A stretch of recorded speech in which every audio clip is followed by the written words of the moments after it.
Hey, Joe here from Home Studio Corner. This video is part 5 of a 5-part series on mixing. If you missed the other videos, there'll be a link in the description to a playlist that has them all put together for you. Now, this step, how do I say this? You may not like the way that I lay out a bunch of rules for you. For example, in step 3, when I talked about you need to do a static mix and there are no plugins allowed, I'm sure a part of you pushes back against that.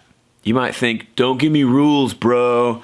I like to be free, man. And I get it. We're musicians, and a lot of us tend to like to buck the authority. We want to do things our own way. We're creative people. And that's all well and good, but I would argue that limitations enhance creativity rather than stifle it. Case in point, if you give yourself a deadline to finish an album, you will finish the album by the deadline. Right? Especially if that deadline was set by a client or a record label or somebody higher up. If you don't give yourself a deadline, there's a good chance that album never gets finished, or it takes 3 years to finish it when you could have done it in a few months. That's an example of how having some boundaries in place actually enhance and force you to be creative versus hindering you and stifling creativity. Another example is even just music itself. If I play a song in the key of G, there are just a certain number of notes that work. Any other notes that I use, I've got to be careful about to make sure that it fits musically, harmonically into the song that I'm making. So we have limitations all around us. If you think you're limitless, like Bradley Cooper, I was limitless. You're not. You were always working within some sort of constraint. I'm trying to give you some constraints that will produce results for you when it comes to mixing. So if you're not happy with your mixes, if you're struggling with mixing, I would encourage you to just try what I'm telling you. Follow it word for word, rule for rule, step by step, and just see what happens. You may be surprised, and you might learn to love these little rules that I'm creating rather than push against them. You might see that these little rules actually help you be more creative rather than hinder it. Okay? So step 5, we've gone through this process. We're getting to where we're starting to ask the question, how do you know when a mix is finished? That's the $1,000 question, right? How do I know when I'm done?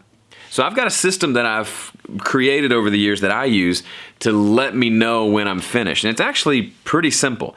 So you do step 4, which is where you spend most of your time. You're finding problems, you're fixing problems, you're doing that over and over again. Maybe for a few minutes, maybe for a few hours, maybe for a few days. I don't care.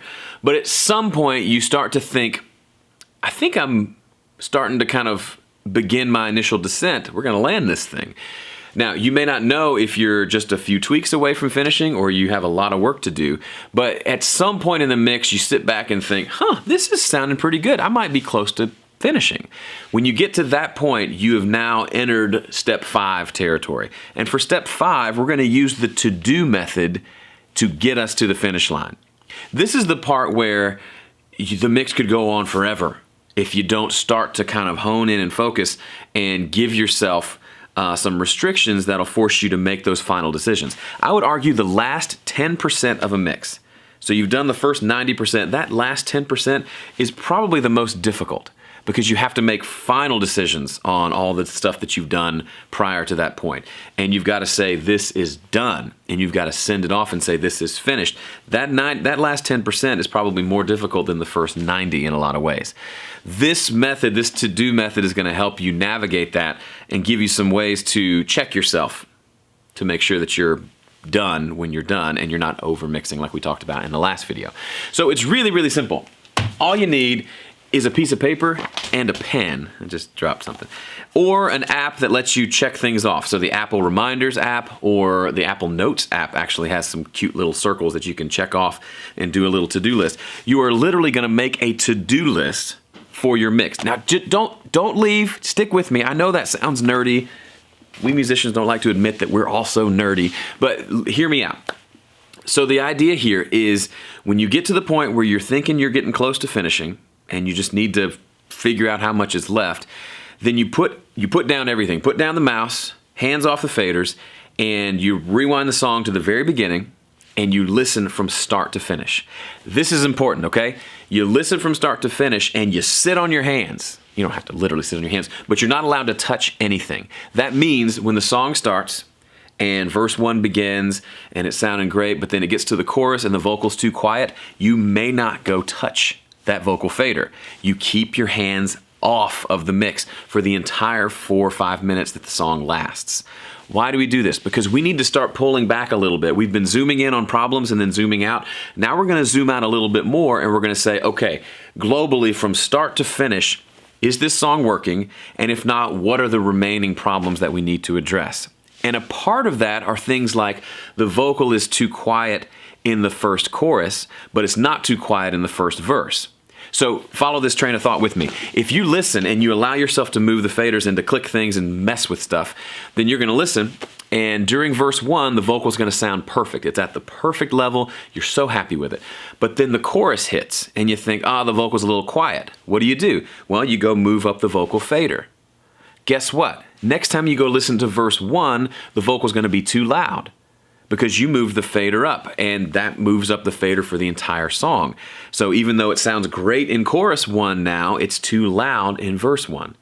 But you never get there, and so you find yourself doing that over and over again. You go back to the beginning of the song, that vocal's too loud in verse 1, pull it down. Then you get to the chorus, hey, that vocal's not loud enough, push it up. Get to verse 2, hey, that vocal's too loud, pull it down. Volume automation is the solution, but you never really get there because you're always moving that fader up, down, up, down, up, down, and you never realize, there are sections of the song where the vocal is working and there are other sections where it isn't. The same is true for things like just drums and snare drum. Maybe you hear the snare great in the verses, but you don't hear it in the choruses. Maybe the bass is really just coming to life during the choruses, but it's too loud in the verses. These are the types of things that we need to know on a global scale. From start to finish, are these tracks working? That's why you need to listen to the song from start to finish without changing anything and take notes along the way. So that literally looks like, for me, it's a piece of paper, and I use these cute little check boxes. So I make a little square. Every time I hear something, it'll be something like, okay, vocal too loud in verse 1. And so I'll literally do a little square, and I'll write Vox loud V1. Then I'll just keep listening. And I'll listen to everything, and I'm making notes of anything that is not right or that bothers me that needs to be addressed.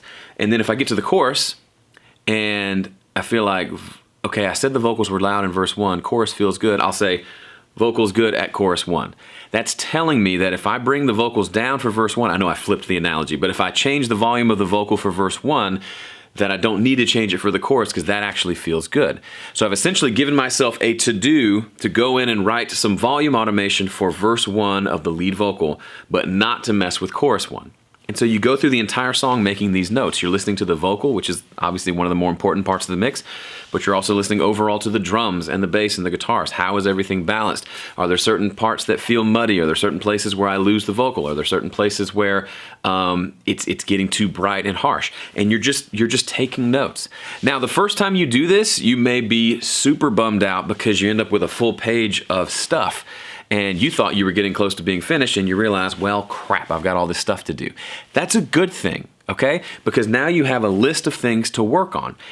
Here's the next part of this process. You sit down and you listen. Now, you can listen just once, or you can listen multiple times, or you can listen on multiple systems. So listen on your big speakers, and then listen on headphones, and then listen on earbuds. If you do that, I would do a separate to-do list for each of those, then compare the 3. If you say the vocal is too loud on all 3, the vocal is probably too loud. If the vocal is only too loud on the earbuds, but not on the other 2 speakers, then you might have to realize, okay, it may be a volume thing, but it might be like a frequency thing. If I bring some high mids out of the vocal, it might still sound fine on the big speakers, but it might sound better on the earbuds and not sound too loud. That gives you some extra perspective. Either way, you're listening through, you're making your to-do list, and then to give you more rules to follow, you only do what's on this list. So I went through and I made a bunch of little check boxes. Now I just go through them. You don't have to go in order if you don't want to, but I'll just pick one. Okay, this one I need to address. I know exactly how to fix that.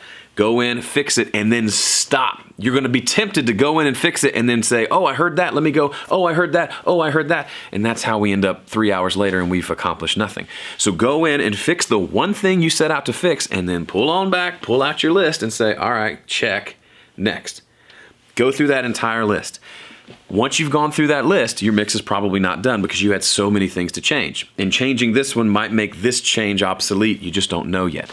Once you've gone through the list, it's time to repeat the process. Put down your mouse, pick up your pen and paper, and do the process again. Listen through from start to finish to the entire song and take notes and lists of things that you want to change. This may seem counterintuitive. You may end up undoing something you did in the last round, and that's okay because we're focusing on what's not working and getting it to the point where it is working. In my experience, the first list is the longest, the second list is much shorter. And you just keep doing this process until there's nothing on the list. Now I know there's something that could be said for there will always be something on the list. We're never completely happy with our mixes. But as you go through this process, you're gonna be dealing with the bigger problems, and ideally that list is gonna get shorter and the problems will become less and less of problems and more of just suggestions of, well, the vocal could be louder, but it's not too quiet, things like that. That's how I do it. If I get down to where there's 2 or 3 things on the list, I'll knock those things out and I'll do one final listen, usually on multiple systems, to make sure that I'm happy with it, and then that's when I know the mix is done. So if this seems convoluted, it's actually really simple. You're just listening, deciding what needs to be done, doing the things that need to be done, and then re-listening. I mentioned in the last video, we have this nasty habit of not really listening to music when we're mixing it, which is funny. But this forces us to put our tools down and really enjoy the song as it was meant to be enjoyed from start to finish without any ideas of going in and moving faders and tweaking things. We kind of have to slap our own wrists and say, step back and just listen for a second, dummy, and see how the song is working. And then you can go back with a plan, and you can take that plan, put it into action, and then repeat the process again and again. So there you go. It's simple, but it's not easy. And the first time you do this, you're probably going to be raising your fist at the sky. Curse you, Joe Gilder. But I promise, if you do this enough, you'll start to develop a habit and a pattern, and you'll find yourself, you'll mix more quickly. You'll get better mixes. And if you're mixing more quickly, it means you can do more mixes, which means you can get more experience, which means you're going to get better on the next mixes. So it's this awesome little feedback loop of getting better and better and better. But it only happens if you have a system in place that guides you through the process so that you can go from start to finish and know where you are in the process. And once you're finished, you can move on and start the whole process over again on the next song. Speaking of songs to mix, I've mentioned it in this entire series because I think it's awesome. Dueling mixes. I started it with Graham Cochran years ago. And we mix a new song every month. He mixes it, I mix it. You get to hear both mixes. You get to vote on both mixes, which one you like better. You get to mix it yourself, and then you get to go in the back catalog and mix all the songs we've mixed over the last several years. There's like 60 plus songs in there right now. And you have all that available to you, plus monthly coaching calls and a community of like-minded audio mixing nerds who love mixing as much as you do. So if that sounds like something you need to be a part of, you can get a free trial at duelingmixes.com. I hope you'll check it out. And thanks for watching this series. Gotta go. Bye. Get back up and fight. Get back up and fight. Get back up and fight.